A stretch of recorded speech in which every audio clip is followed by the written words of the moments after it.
Welcome, welcome, welcome everybody to M Talk, the Millennial Show. This is the new host. That's right, the new host, Vincent Ellis White, aka Vinny Blanco. All right, and along with Vincent Ellis White, I'm the new co-host of M Talk. My name is Hoy Kaweku Timmons. Yeah, so Hoy, I want to just go right into it, man. Recently you heard the mistrial of Walter Scott, right? Yeah. You know, you look at these things happening in the news, and you just have to wonder, you know, where does it end? Because when I think about what happened with Walter Scott, you have a guy that was blatantly killed on camera, video camera. As a matter of fact, he was running away. His back was turned. Back turned. No threat to the officer whatsoever. Right. How is it a mistrial?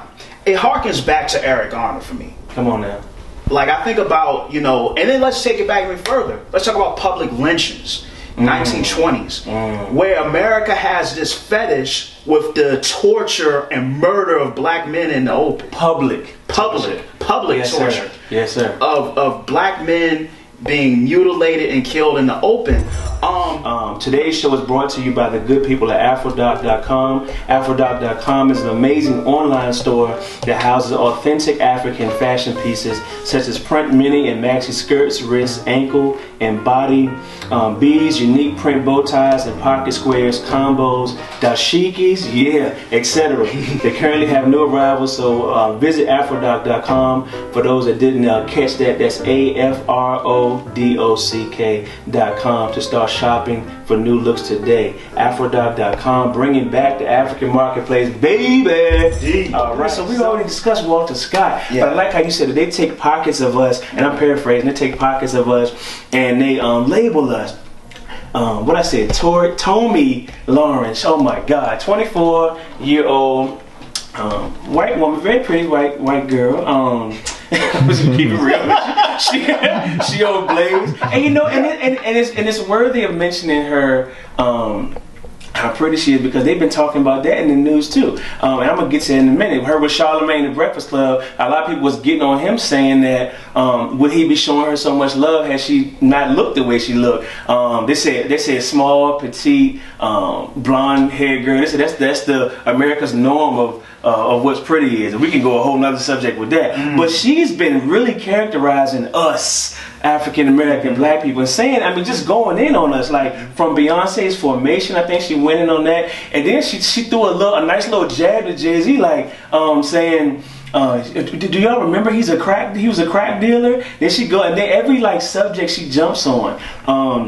She's been going in on everything. I mean, it's been crazy. And so she went on your boy, Trevor Noah's show. She went on his show. Now, when she went on his show, I knew they these ratings, right? I mean, they both had some things to say, and they both went in there trying to shut each other down. She went on your boy Trevor's show. Trevor called himself shutting her down, but help me out. I feel like after she went on his show, he thought he did a good job. They said it was his best performance, and I guess most watched. But after that, Twitter went in on him. CNN went on him. Other people went in on him, and they said, look, he backs away from like, you know, representing black people and defending us, and he'll touch it and then he'll back up, and he'll go to the next thing, touch it and back up. I mean, did you get a chance to watch it by any chance? Yeah, I saw it. He's from South Africa, right? Okay. His mother is Hosa. His father, I don't know if he was British or Dutch. Hold on now. I'm helping my listeners. Okay. Hosa, give me that. That's a group in South Africa. Okay. That's a different. Okay, go ahead. That's a different. I don't like using the term tribe, but it's a group there, a tribe. So he grew up in South Africa, right? Okay. They experienced apartheid, which many people kind of correlated with what we went through in like the civil rights movement and stuff like that. Very overt racism. We see people like Nelson Mandela when he was in prison on Robben Island. People like Steve Biko, who started the Say So. I can't remember what the acronym means, but it was a student organization that was dedicated to talking about fighting against the injustice of apartheid. He was killed in prison for speaking out against the powers that be in Southern Africa at that time. Okay, so we're gonna learn today, y'all. But his experience is different from ours, right? You know, in the sense that he went through, like for example, our experience as Black Southerners may be different from somebody that grew up in Jamaica versus someone that grew up in Brazil versus someone that grew up in Southern Africa. And I think him coming to us and trying to analyze what we go through as Black Americans, in my opinion, he doesn't have humility, because he tries to make an assessment, in my opinion, that's not well informed, and he doesn't.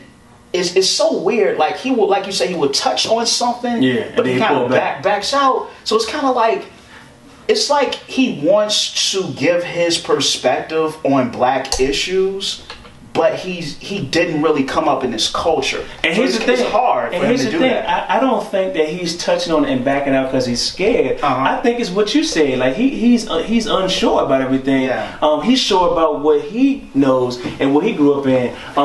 If you notice when you listen to him with these interviews this last week, he's always trying to like kind of be the bridge, or kind of bridge the gap. But he made jokes. Like, he had a joke where he was like, and I'm paraphrasing, that Hillary Clinton is like a Black candidate, something to the effect of she's been in government housing and her husband has a thing for side pieces or whatnot. He takes the absolute worst of Black culture and tries to make a joke of it. And stereotypes. But he doesn't. Okay, you look at Richard Pryor, you look at Robin Harris, you look at Red Fox. These guys can't. Yeah, the man. He should have lived.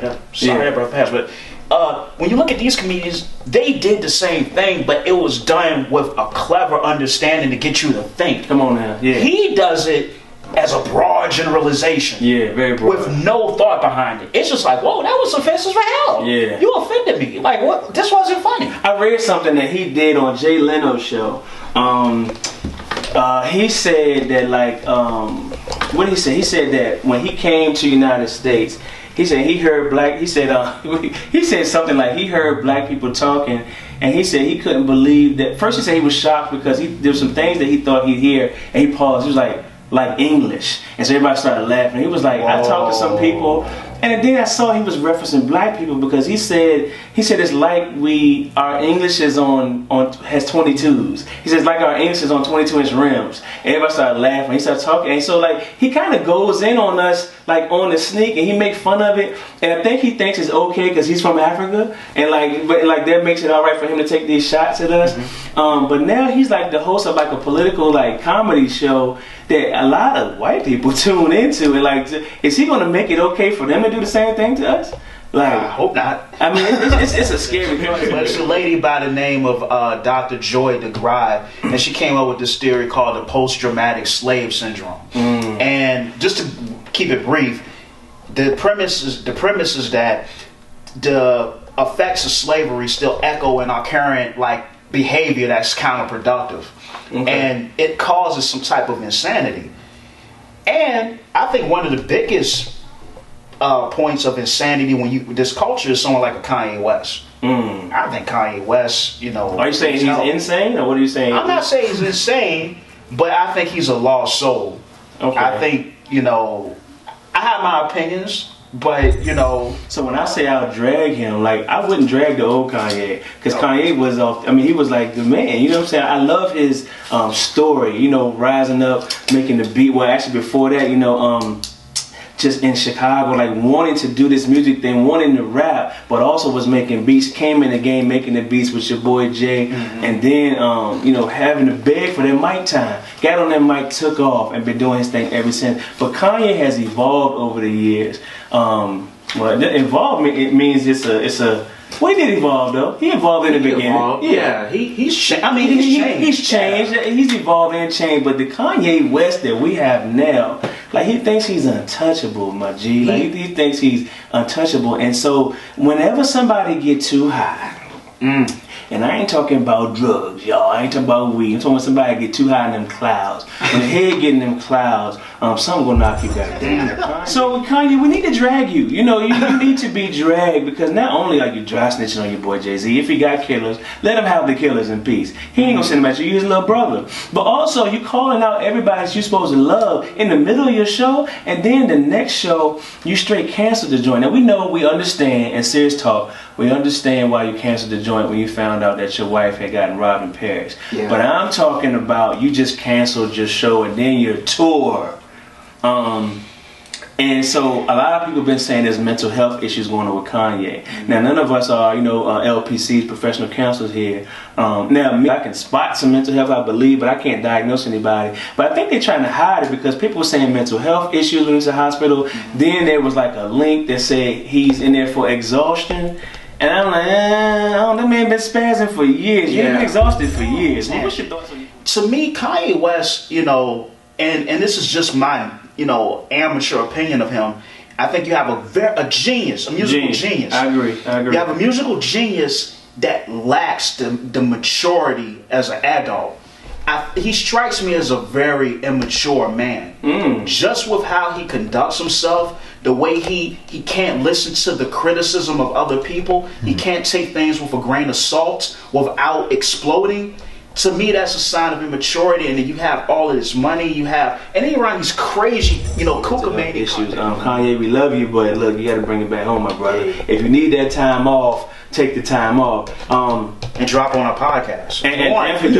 Look, M Talk, we love to have you, Kanye. Then let Kanye. I said I wasn't going. I said Kanye.